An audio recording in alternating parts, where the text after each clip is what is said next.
I would like to introduce our next panel. It's called Automation versus Personalization. It's a very provocative topic. And we are going to have Nicholas Thickett. Nicholas is waving. Laura Erdem. And Jordan Crawford. And and Richard Purcell.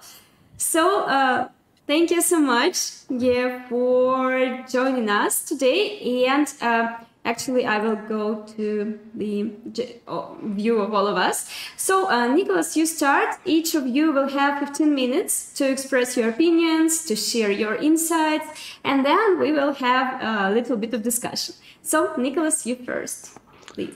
Me first. Thank you, Olga. Laura, Richard, Jordan, so nice to see all of you, and I can't wait to go and jump into such a big topic. And I think you guys are going to like what I have for my presentation for today. And AI in sales, evolution or extinction? Can you define AI for me? I haven't heard of it. Ooh, Jordan. Being Hot. silly. But I think it is actually a good thing to go and talk about what is AI and what does it do.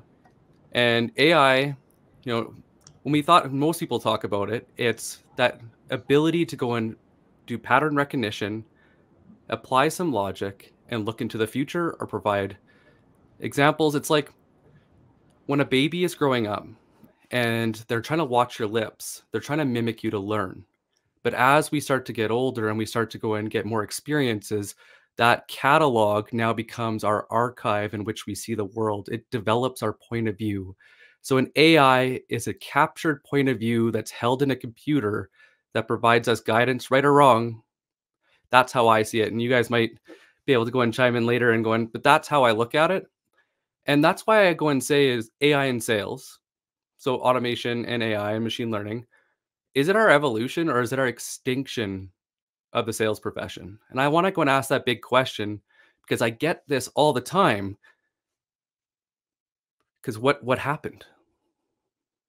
What happened in sales in the past 10 years? Think about your career. Think about what your average day used to look like. I don't know about you guys, but I used to get in my car. I used to plan out my routes. I had to go and pick exactly who I was going to talk to. I had to figure out how to be profitable because if I didn't sell something on that trip, that was my money.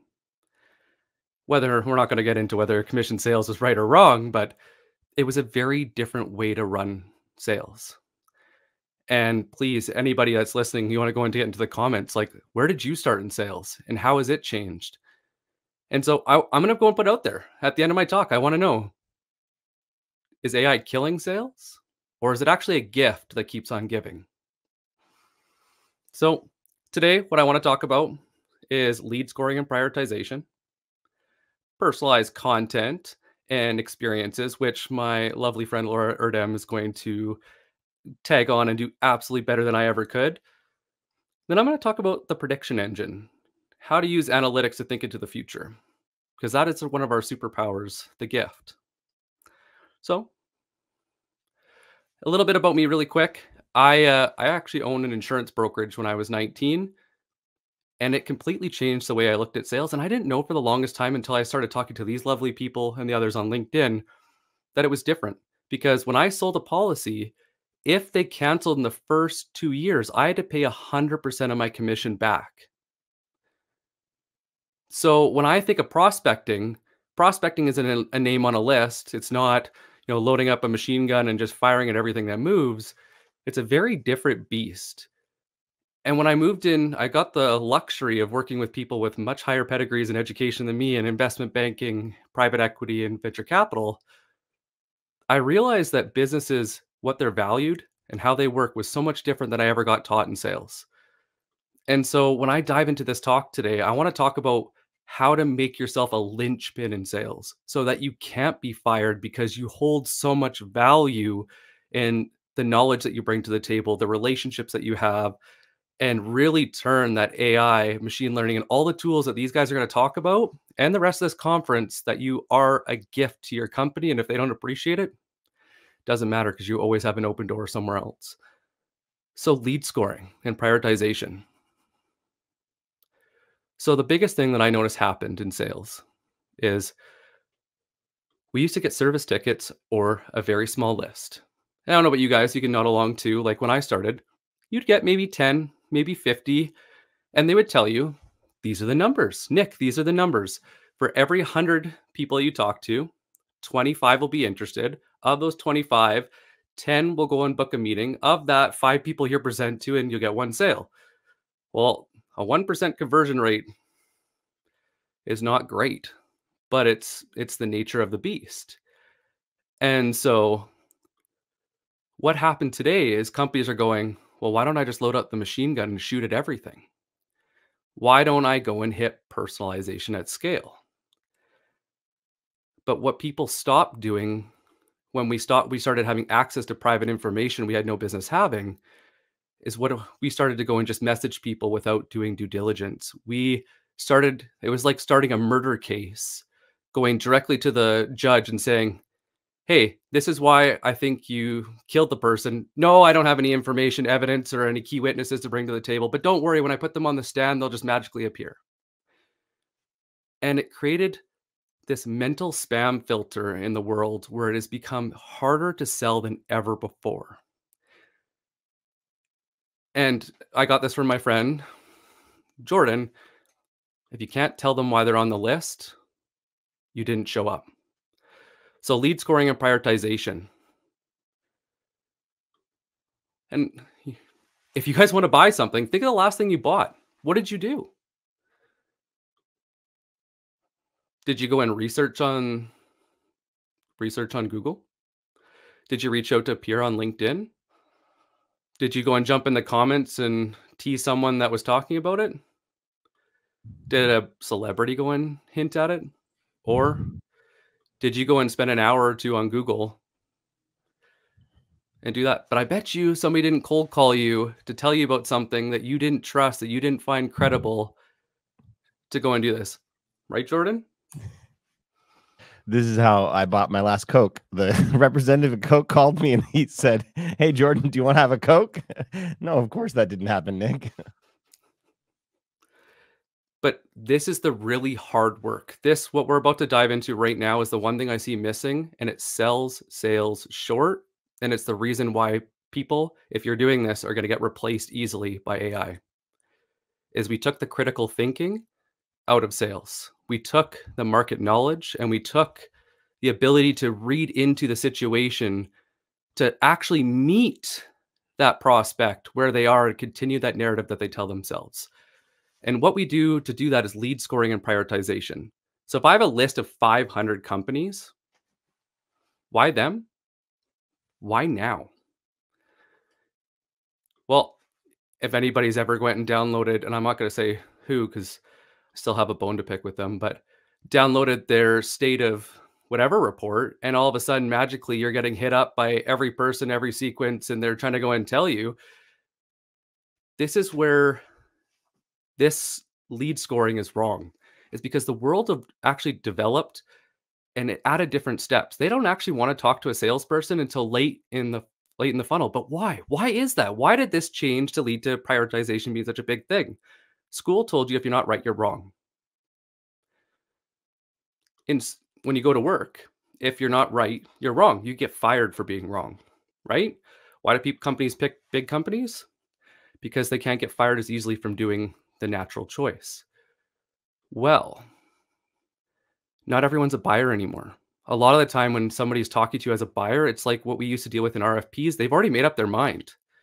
The thing that most companies don't realize is that when they're actually a buyer, they're actually trying to solve for implementation. They're not trying to go and buy a solution. They've already handpicked one. They just want to know if it's going to work the way they think. So where this prioritization and lead scoring comes in is it actually opens the doors to start talk to people when they're open to talking to you and start building a relationship, earning that trust and credibility in a time when you actually can. So we think about how the world developed. There's students of their craft that come first. Like Laura, Richard, Jordan. They care so much about the profession they're in. They're always on LinkedIn. They're always buying books. They're always listening to podcasts because they're learning. They haven't learned to stop. They haven't learned that whatever they do it doesn't matter. They are students of their craft. They're passionate enough to want to see the change happen. So how are you going to nurture that? How are you going to meet your prospects where they're at? And I'll tell you what, it's not the unicorn you're trying to hunt with a CIO or any C-suite title. It's also not the VP. They don't care about you yet either. It's the person working in the day-to-day that's suffering through the high impact and the frequency of the world that they just can't stand. They can see the symptoms, but they don't know why it's happening. And so the next step is now they see these symptoms. They're like, I got a problem. Now that problem is X. Well, I'm cold calling and I'm not getting anyone to pick up. So maybe I need to go and prioritize my list and figure out who needs me right now. Who might need me right now? Well, let's think. Well, if their sales headcount dropped, something you could find on Sales Navigator, they just hired new leadership, a new sales leader, but they're still hiring on LinkedIn. Why is that? Why would they need me right now? They might have a toxic culture. They may not know who to talk to because nobody did this hard work. And so now people are leaving for a better opportunity because there's companies that have figured it out. And so when you go and reach them, this is where, as a prospect, somebody that sees that sales drop off is a problem because they've now shown that they're making a step by hiring new salespeople and they're hiring a new sales leader. Hey, you're stepping into big shoes here. Have you thought about how you're going to go and dial in targeting to make sure people stop leaving by the tens or hundreds? Observation, why it matters. Interested? But without this step, you're hoping for personalization at scale, which doesn't exist. The best we can go for is relevance at scale by actually figuring out the market insights that drive it and also scoring those people where they're at to meet them so we can educate them and take them on an experience. And I bet you when you listen to Laura, she'll actually show you how to do this and where the investment's made. Simple step makes a big impact. And with this, once you know this, whether you read a book because you wrote a book on this subject, or maybe you go out and did a guide, maybe you have a different learning portal set up on your company, maybe you're really forward and ahead and you have a chief of education that all they care about is education and somehow they killed the propaganda machine so they don't talk about their company like it's the center of the world. That's a big opportunity. And I bet you Jordan might talk about it too, of personalized content and tailored experiences to meet people where they're at. Because if I'm a passionate person that wants to go and see change happen, and I have an appetite for change, like a murder mystery, how do we remove all reasonable doubt that that's the right solution? Because prospecting is detective work. And when we break down this detective work to understand what the clues are saying, to find that evidence, to go and find those key witnesses, this is where we can step up and be those linchpins to own that narrative, to go and continue that story, to go and tell that hero's tale where our prospects are the hero and we're just the guides that are taking them there. And so how are you doing that? One of my easiest ways has been Google Docs.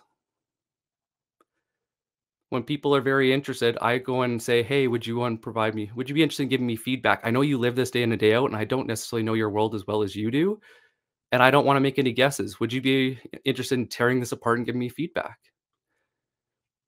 What about, we have a social selling guide that lives on our website, which a lot of people will go and read first before reaching out and buying workshops or consulting from us because they have no idea what to do. The thing you need to know about personalized content and product recommendations is, as humans, we need to mimic. In sales, we don't know a lot of the time what does good look like. So I'll tell a really quick story. My little sister unfortunately couldn't speak until, she's probably going to kill me when she sees this, but it's okay.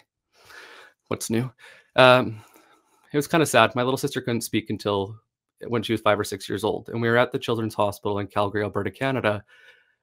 And they're running all these tests to see if she has brain tumors, to see if she's all these different things, learning disabilities. What is going on that's stopping her from doing such a critical thing as speaking? And I was playing Lego with her at the children's hospital. And I handed her a piece and she missed it. She was going towards it, but she kept missing it.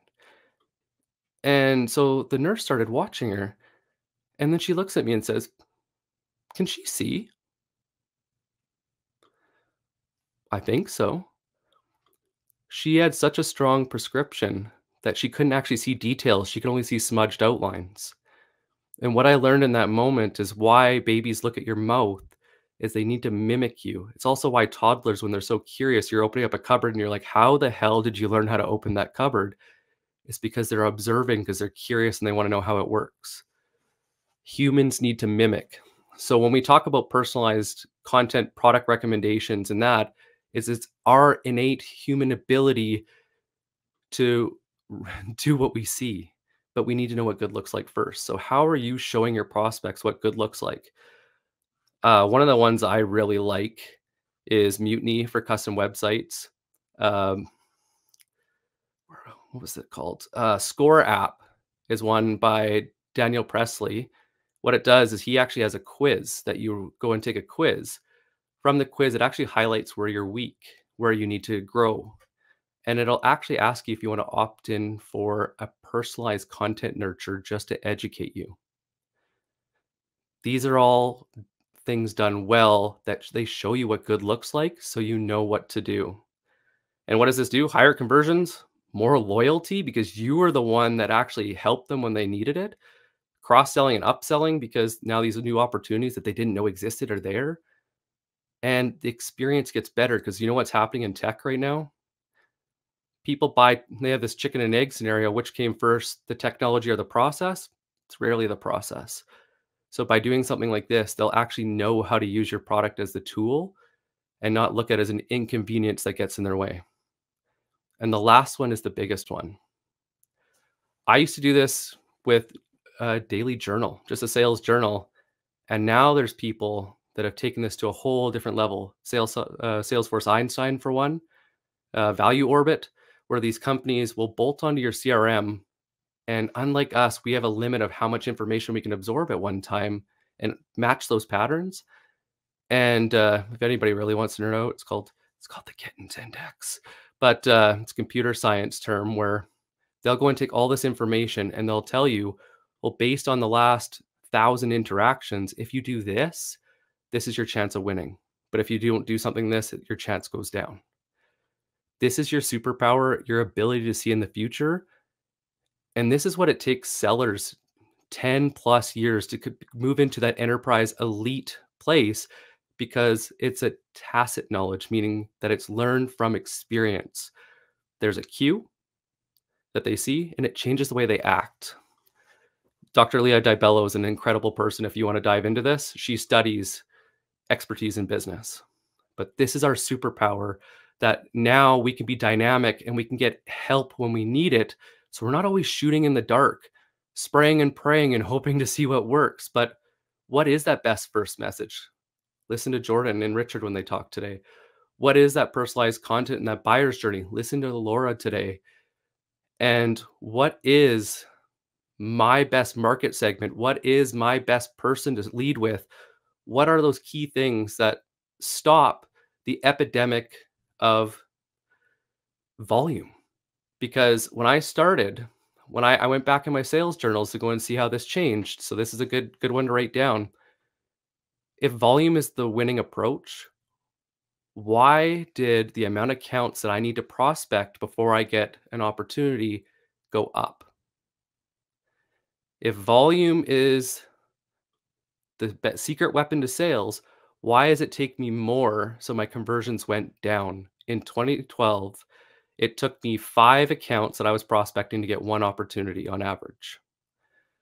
Laura, you're going to love this. And Jordan, I went and just did one. So in 2022, it was 1 in 52. So for every 52 accounts someone was prospecting, they'd get 1 opportunity. Guess what it is right now? What do you think, Jordan? 1 in 500. For marketing, yes.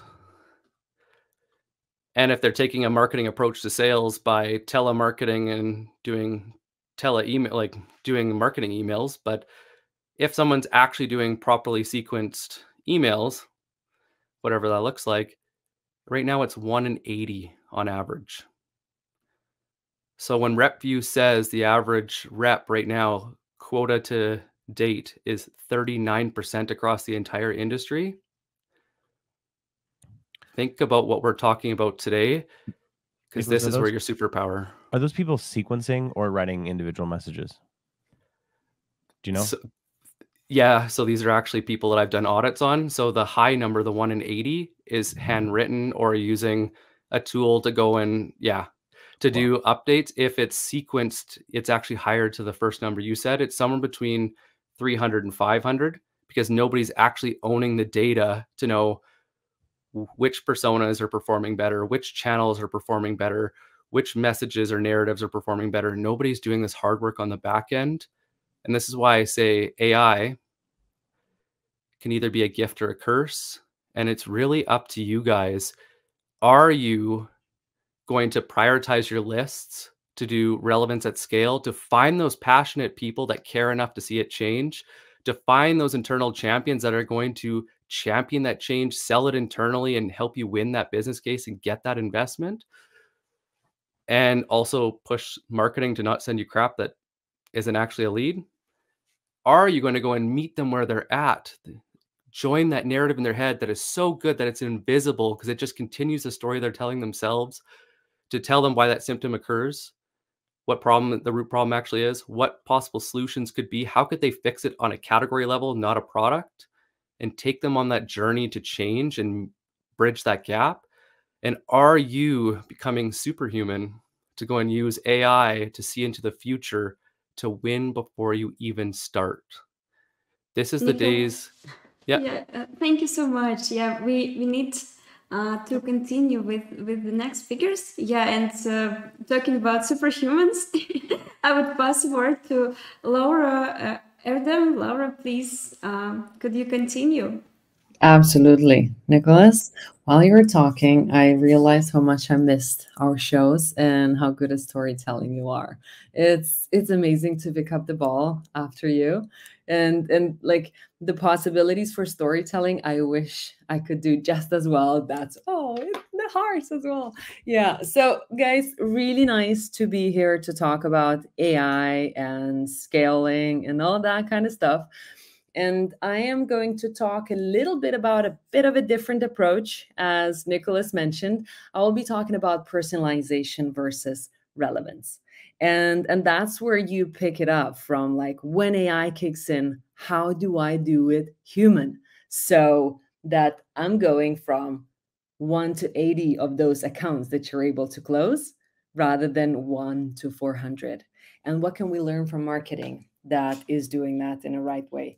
I am a sales leader at Dreamdata, an attribution solution.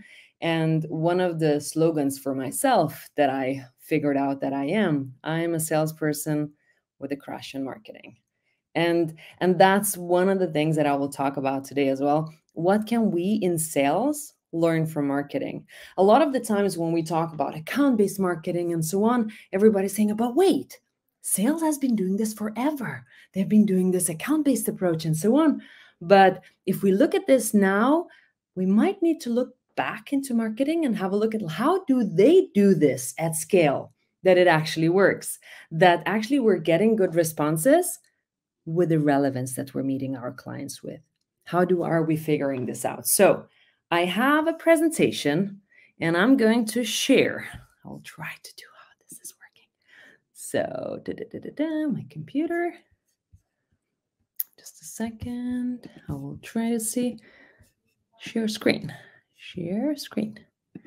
There it goes. And then I'll go with this one. There we go. So we're going to look into personalization versus relevance. And what do I think about this? And what can we learn from marketing? So scale dilemma. What Nick was talking about before is like, you got to hit your numbers. You have to have the X amount of accounts to hit in order to get the replies and so on. A typical sales job that we used to know what used to work. How does it transition into the personalization, and what can we learn from marketing into this? So the scale dilemma, more activities equals more pipeline. Is that still relevant? Well, that's what usually the sales leaders are still saying in the larger companies. Like before in time, I used to work for large companies before, and like, yeah, to hit your numbers, you have X amount of account to prospect, you've got X amount of people to write your emails to, call them, meet them, go to events, and so on. But the more you raise the number on the top, the more you will have at the end. So your salary depends on that, and so on. But what happens nowadays is that, well, people don't open our emails. Nobody picks up a cold call. I mean, I watch my CMO when he gets cold calls, and I should do serious about this, like how this is working out. CMO versus CTO cold calls as well. It's like either they don't pick up, or then I go back to the person and says, somebody from our customers was calling you. Oh, I thought it was a cold call. I never pick up cold calls. Like, okay, so why this is all happening? If activities equals more pipelines, but nobody's responding on the other side, like, what are we supposed to do about this? So 76% this year of your outbound emails are never opened. Like never, ever opened. And imagine if you love that email that much and you personalized it to perfection and it's never opened. Like, how are you supposed to hit your numbers? And then on the flip side, if you look at like more emails are open when they're personalized, well, this is nice, which means that I have to personalize many more emails. I've got a lot of information available. People are on social. Let me figure out, do they have an Instagram account? So, oh, Richard, nice dog. Would you like to get on a meeting? Like, no. Personalization can be amazing tool once you have nailed out why them and why now. And then it's relevant, because otherwise it's pretty creepy. And there is another thing about personalization. So scaling personalization is pretty challenging. So nowadays it's like hitting target 4 quarters in a row. I think like it's easier to hit 5 aces 5 times rather than to hit your quarterly target 4 times in a row. And personalization scale comes with 3 more challenges. You might get into wrong meetings. You're personalizing it. Somebody loves it. Oh, you know, I play Fortnite in the evenings. Amazing. Let's get into a meeting. But how do you know if I'm the right person to speak with? Probably I'm in the role that you're usually prospecting, but why me and why now? Exactly what Nick was talking about. It's like observe it, figure out what is happening in the market that they should get on a meeting with you. So it's mutually beneficial for you to have that observation and have a chat. How would we solve the problem that you're probably are facing? The other challenge is that you've got unpredictable performance. So personalization is nice, but to hit that 4 quarters in a row prediction is very difficult. And how are we going to scale it? And it goes to the third one. It's really difficult to hire because, well, not all of the people will be as good at finding the reasons for every person to reach out to them as well. It's great, but it can be hard. So what's the alternative? The alternative is relevance. So like Nick, you mentioned observation, why it matters. Are you interested? It's a scalable alternative because you're able to niche in the market you're looking into. Who is it that you're talking with? And already get them warm before even you reach out to them. I am a lot on LinkedIn. Personal brand is important, but I also talk about the topics that my buyers care about. Most of them that end up on the list for me to reach out, they already have seen my content because that relevance has started way before. And they would know something about me, or at least might have seen me on video. But then later when I reach out, well, you do observation, why it matters, are you interested? This is a scalable alternative because you were able to warm them up and you would know what to predict of those accounts that you already are having on your list.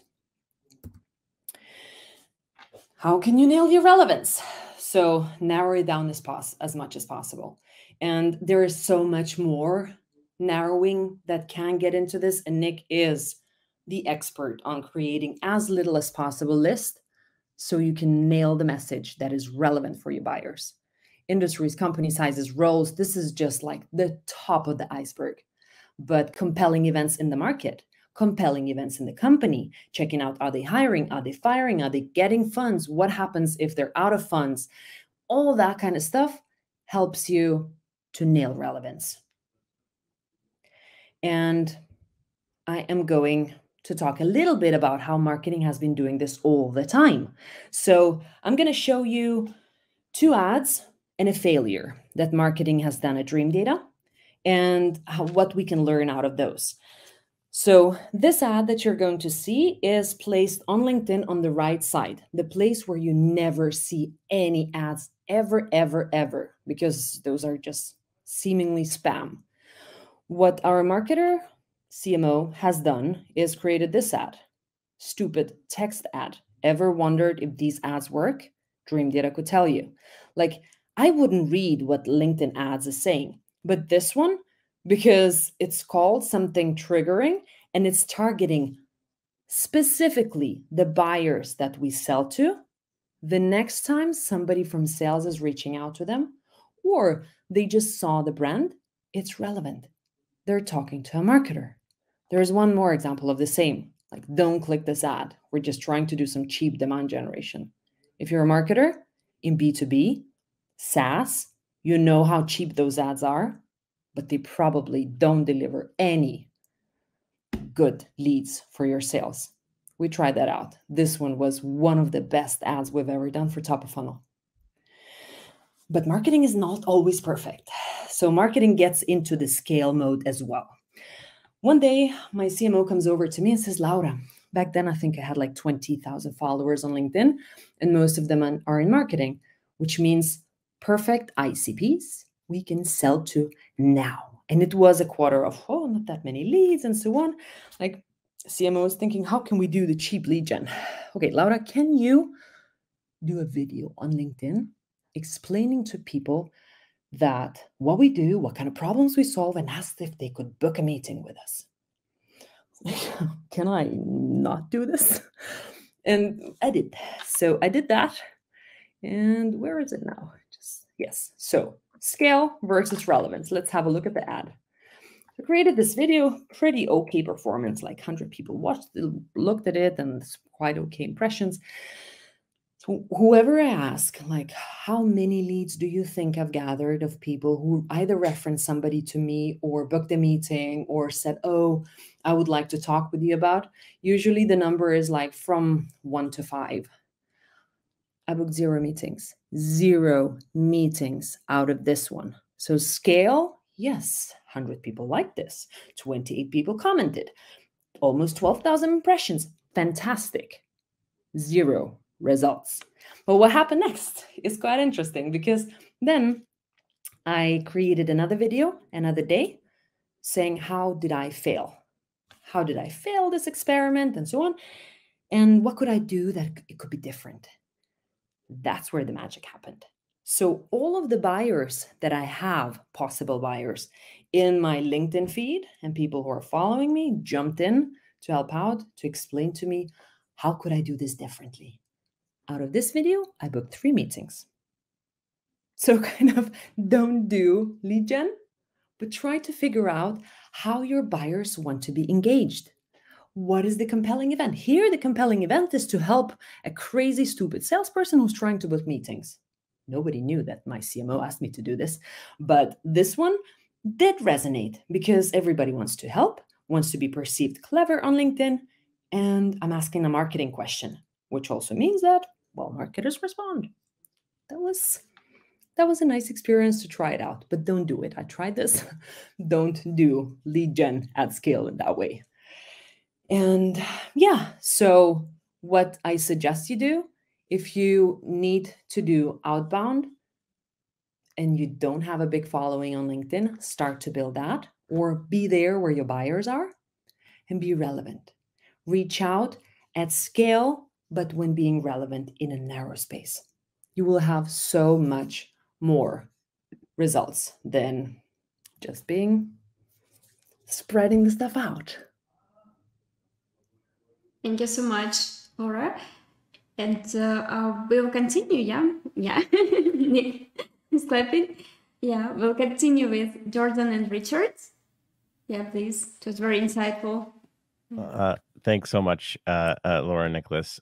Rich and I are going to try to give you the speed version of our talk here because we want to hear from you. So we're going to sort of set up an argument here about how go-to-market has changed. And then we'd like to hear questions from you so we can give you some ideas specifically for your business. So I think that kind of some of the key things that have changed to go to market is that money used to be free. There used to be tons of companies that had a bunch of money and VC was free, and all the VC people were selling to each other's portfolios, right? And so you were just moving money back and forth from Mercury account to Mercury account, right? And in the world of free money, sales was a lot easier. Well, now the music has stopped and the chairs are being pulled out. So there's a lot more noise now. There's more competition from well-funded companies.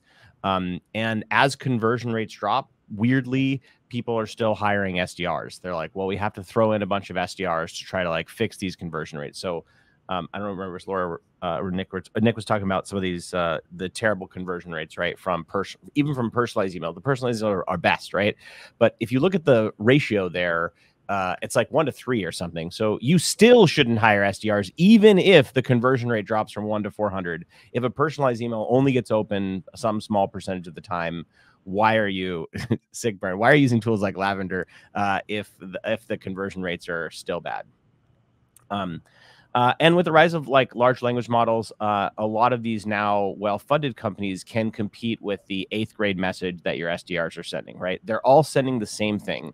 And it's deep breath and then puke about the company and what they do, right? It's like, hey, we're a lead generation company. Like, how many everyone has gotten messages from lead generation companies, and there is no way that you could tell me what any of them do differently. And Richard is the one exception here. I'm not a lead gen company, but okay. yeah, exactly. It's because you have nuance to your message, Richard.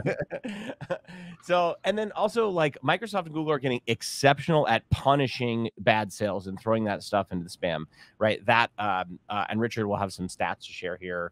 Apple is also getting excellent at this, at filtering out cold texts and cold calls. So this is kind of the state that we have found ourselves in. Richard, do you want to kind of talk about how we go from this to a new model with customer understanding? Yeah. Would it be helpful if we did a quick intro, or do you want to go? Yeah, sure. Yeah, you want to talk about yourself? Go for it. No, I just I want to make sure like people might have a reason to at least listen to me. Sick burn. We were talking about kind of cutting through the noise, and I'm sure there's a lot of people trying to flip through right now, and they're like, well, why should I listen to this guy? And so just quick background about me is, Jordan, might have tried to call me a lead gen company, but I think what I do is very different. And the reason why is, in my 10 years in Silicon Valley, leading go-to-market at Silicon Valley software companies, I just realized that companies have been having this growth at all costs mindset and just thought about how do we get as many leads as possible? And that just created a lot of negative consequences in their business. And so the way I like to think about growth is what I call more purposeful growth. And I find that companies just don't know when or how to scale, whether they're big or small, for 3 core reasons. Number one is they're not objectively measuring the health of their product sales and marketing. Number 2, they're doubling down on ineffective tactics, like some of the ones that you talk about, Jordan, such as the traditional cold calls and cold emails. And then let's say they do realize things aren't working. They don't know how to experiment, either because they lack creativity or they just don't know how to execute. And so I know, Jordan, you and I will talk about those 3 different reasons, but kind of transitioning to what you said around like what's next is, always. And if you think about the needs of your customer, they're constantly changing either because of things inside your business's control, like the product, or things outside of your control, like the macro environment. And so if you could think of the health of your products and marketing as a single metric, and you can measure that score on a 0 to 10, you would realize that even if you could score your product sales and marketing on one metric, that metric would never be static. It would always be changing over time. And think of it like a spectrum and a continuum. And because not all customers are created equal, you have to constantly look at your customer data and analyze it to understand who your high value customers are and why. And you really have to think about ways that, you know, you're constantly interviewing your existing customers, your churn customers, your recent close loss deals. And these interviews should really be independent of when operators or sales and marketing folks want to interview customers or prospective customers. They really only ask questions tied to their solution. But what you really have to figure out is, what are the top 1 or 2 problems of your customer, and do some of those top 2 problems tie back into your solution? And so you really need to start with the customer first and the technology last.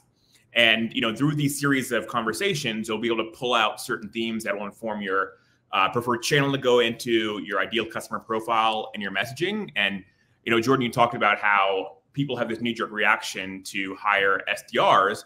But what I've seen is that you can ask an SDR to validate a channel or a tactic that they're using. That's really the onus of the leadership. And so I don't think you should ever hire anyone full-time, whether that's hiring an agency full-time, hiring a BDR full-time, bringing in, you know, a social media person full-time. Do not hire until you leadership have validated these tactics. And, you know, we can talk about just the types of ways to validate them outside of their traditional like vanity metrics. But that's what I would say to start first, even before you decide on, you know, how you're going to reach out. Let's first talk to our customers to inform, you know, the right channel, the right persona, and the right messaging.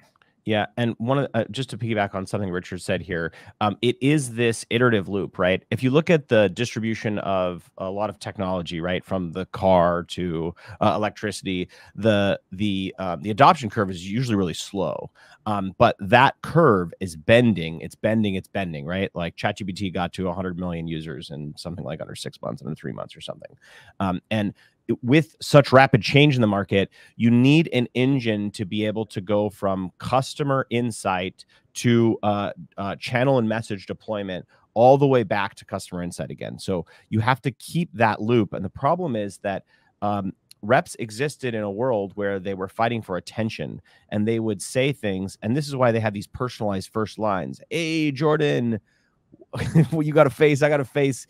Give me your money, God damn it.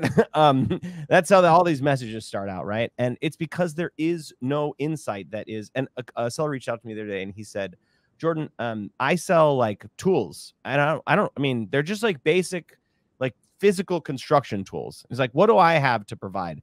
And I said, well, why do they buy you? Did you go and chat with your existing customer? All you have to do is take the story from your existing customer to a new customer. That's the whole thing.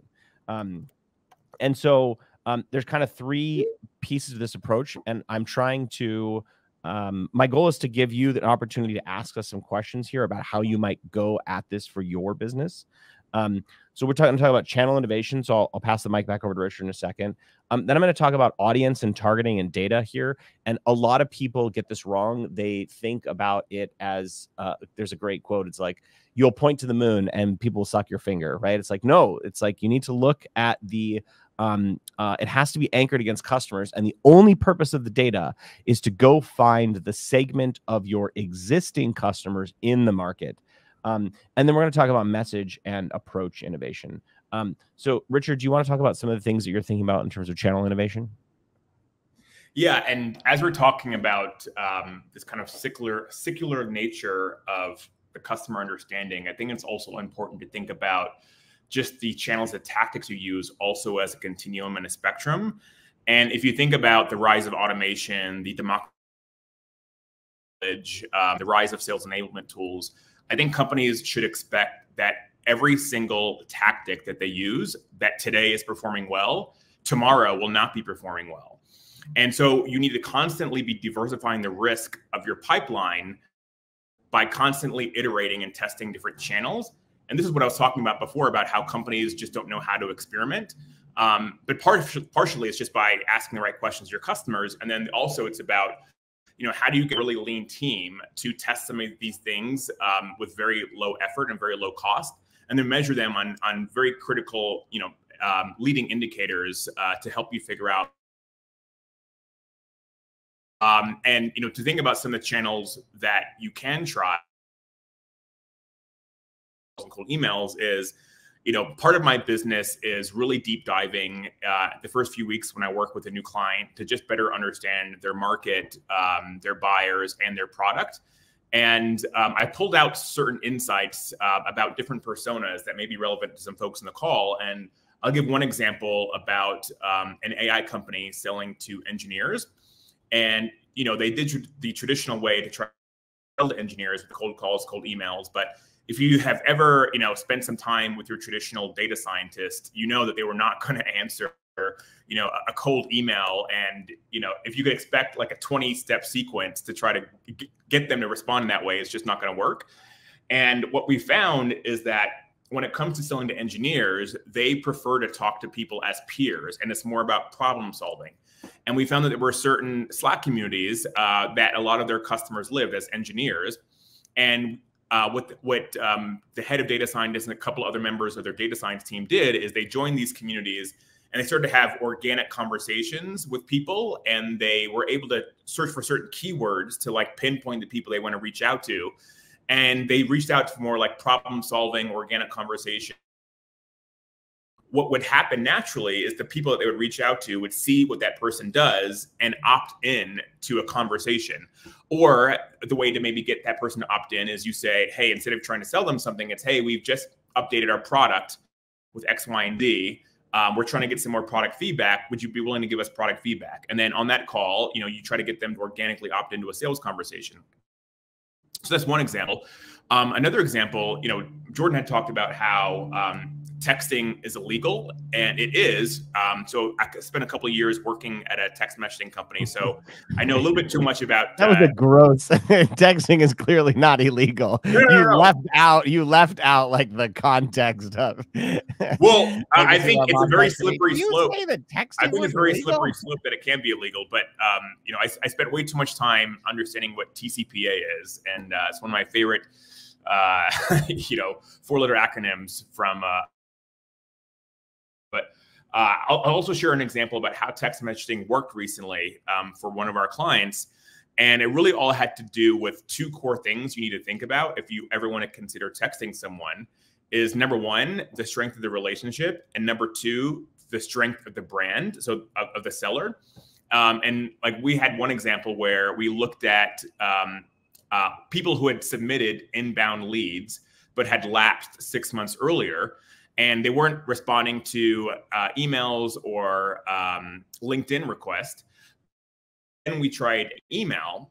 And the crucial thing about the email is we're really asking them to opt in to the email. So the text messages. First text message is really opting into the text message. So you say something like, hey, Jordan, this is Richard from AI company. You submitted a lead like 6 months ago. Can I follow up with you via text? And so you really get them to opt in. And what we saw is that for texting, we had a 30% reply rate versus an 18% reply rate via email for the same campaign, but a much higher positive response rate from those replies than email. So those are just two examples about channels that a lot of sales and marketing folks don't normally use. But because we're learning more about our customers and then testing them in kind of low effort, low risk ways, you're able to figure out what works and then scale it. Yeah. And so the channels are really important. You need to think about those in your buyers. I want to talk about data for a minute, and I want to talk about data anchored in actual customers that we're working with, so that you can understand how data needs to match the customer, not the other way around. Because people will have some data obsession here and say, well, if only I could get, like someone messaged me the other day, Jordan, can you tell me everyone with at least 80,000 followers is a B2C company? I'm like, yeah, but why? What are you going to do with that? Hey, I saw, this is exactly what's going to happen. I saw you have 80,000 followers. Do you want to get to 90,000? That's the fucking message, and it's ridiculous. So let's talk about like real customers here. We are chatting with a company that sells to coffee shops. They they'll help them do some of their inventory and stuff. Well, to really be able to identify their best coffee shops, they can't be huge. They can't be the Starbucks of the world. They also can't be the individual coffee shop. So they need to know the number of locations. They also need to know what are their busy times. So we're looking at Google Maps and looking at, are they busy during the peak hours, right? If you've ever been to Google Maps, you can see that. We're also looking at words inside of their menu. So do they talk about Chemex and pour over? And we're looking at the price of the menu item, right? And so is it an $86 coffee like it is here in San Francisco? That's how you know it's a true coffee shop, is that you have to dive into your savings to afford a latte. Do they over oat milk and other types of alternative milks, right? Well, we're painting a picture of account here that's not for the sake of it. It's to understand what are their average prices, because they know that they have challenges with distribution because of those prices. We're looking for are they a premium coffee brand, because we know something about how they're going to roast their beans and the fact that they have to have on-time delivery. I want to go in a couple of these, and I want to make time for you to comment here. We're also looking for another company. We're looking at Google reviews. And so this is a company that serves moving companies, and they will help you digitize their experience. So I asked ChatGPT, I said, take all of these individual features and tell me what a customer would say in the absence of that feature. So in their case, they have an estimation app. So they'll give you an estimation of the mood. What is your price? Well, if you imagine people on Google, they're going to say the price was wrong. They told me the coffee was $6, but it was $86. Those sons of bitches.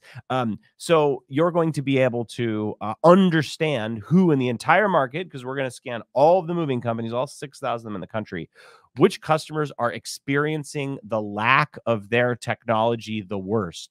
So customers are punishing them on Google and on Yelp. And so this is not invention of data. It's like, oh, I saw you just hired someone in sales. I do sales. Do you want to buy my shit?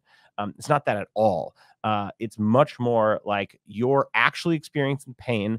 I can quantify that pain because I know that there's 15, 20 different reviews.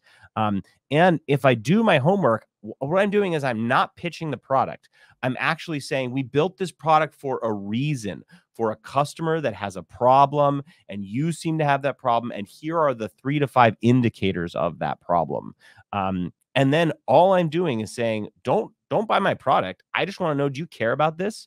Do you care that your customers are punishing you for not having an invoicing system, for having inconsistent quotes, for your mover showing up drunk, which I just made that up. They can't do that. We'll test your movers for drugs. And so I also want to talk about innovation. I'm going to give you one example of innovation and messaging and approach here that you might want to think about. I send a programmatic email, totally programmatic. There's like no personalization, zero personalization. And I target people that have recently been laid off. Now, I have a product that monitors job postings from hundreds of thousands of companies. And I go to laid off revenue leaders and I say, like, I have been out of work too. It's awful. I tell my story. I spent a year not wanting to work again for a company because the thought of going back to a job was emotional poison to me. I want to give you access to my tool for free to help you find a job. That's it, right? And I'm not selling anything. I'm beginning a relationship. Now, what invariably happens is these people get jobs again because they're skilled people. They're skilled revenue leaders. And they're like, who's that guy that didn't sell me anything? It's Jordan. And so that's an example of an approach where delayed gratification, which is like why all human relationships work, is delayed gratification. That's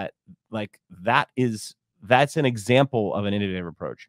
Richard, do you want to talk about some other crazy approaches that you've done? And then we got to end this. We got to get people the opportunity to talk about their problems so that we can give some examples for them. So talking about delayed gratification, and I heard Laura talk a little bit about this just in terms of how you organically engage on socials, such as LinkedIn. And some of the clients I work with, we have this really long multi-step process of having one of your executives engage with their ideal customers on LinkedIn, but in very authentic, organic ways. And so maybe it's a thoughtful reply.